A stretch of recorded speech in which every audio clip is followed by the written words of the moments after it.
with comedian David Boyle, and I'm quitting alcohol.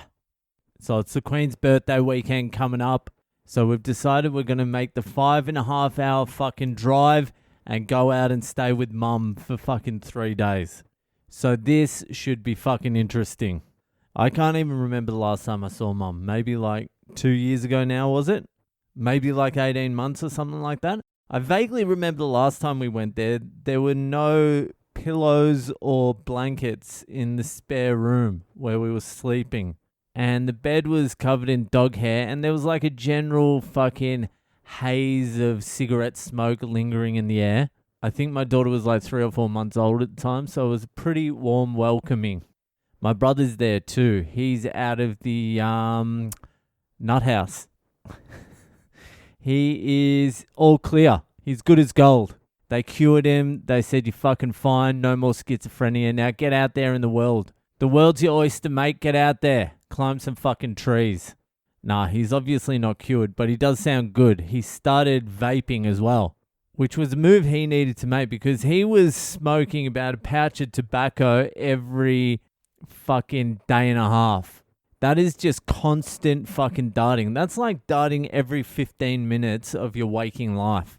And I know he does this. I know in the middle of the night when he wakes up, he fucking rolls over and smokes a dart in his bed. He'll probably do that like 3 or 4 times at night while he's sleeping. That is commitment. I've never met someone who darts harder than him.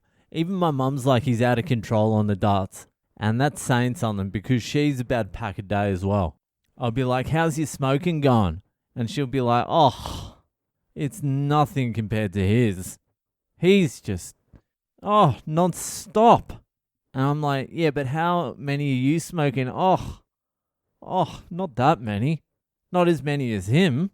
She's the ultimate fucking compare herself to someone who's in a way worse position and then give herself a pat on the back for doing so well. At least you're not homeless, even though you were going to move into a tent 4 years ago. So yeah, apparently my brother started vaping. He got like a fucking prescription for it, and they gave him a month's supply, and he went through it in 2 weeks, so he's back on the fucking darts.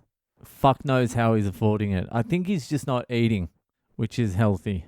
So it's going to be an exciting week up there visiting my mum and my brother. Stay tuned.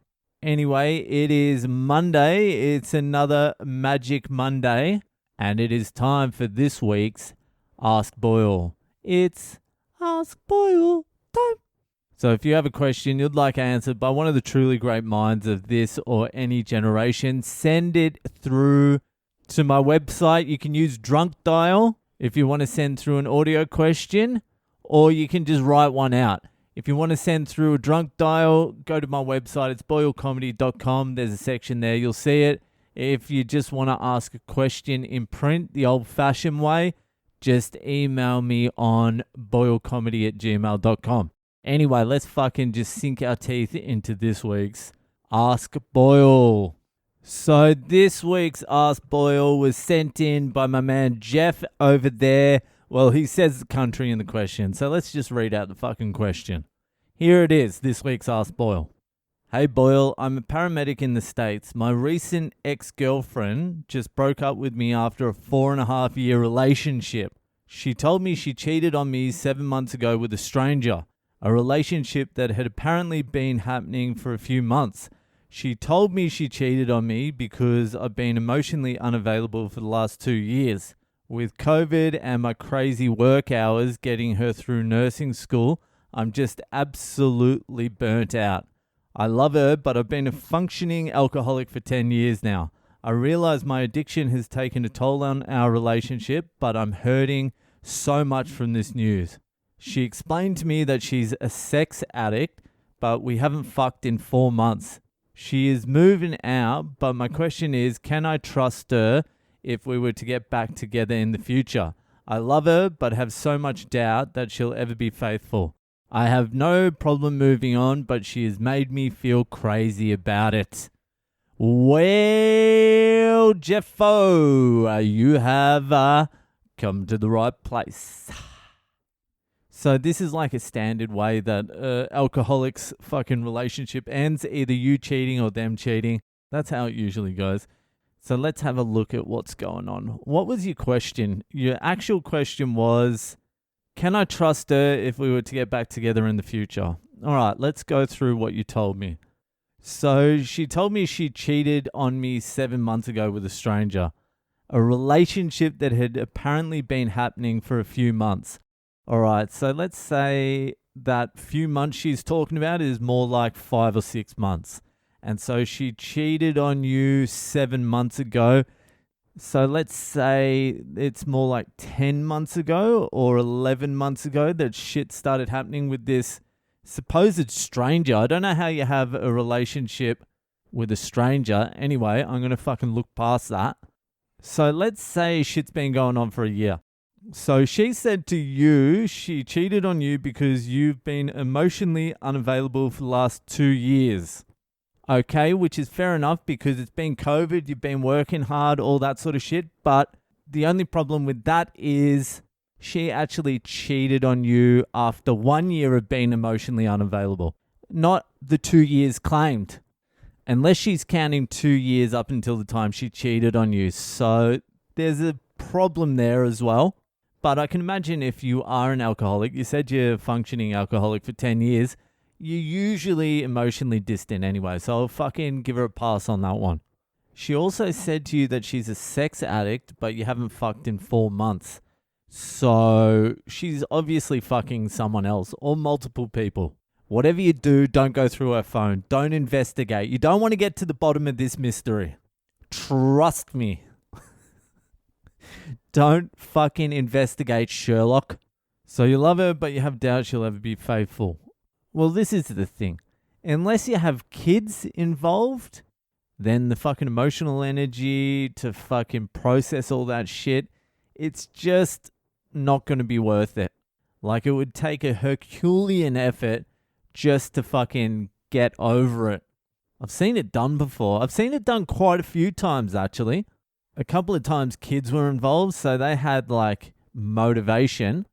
And a couple of times it was just a couple and they fucking decided to get over it. I've also seen it go fucking pear-shaped plenty.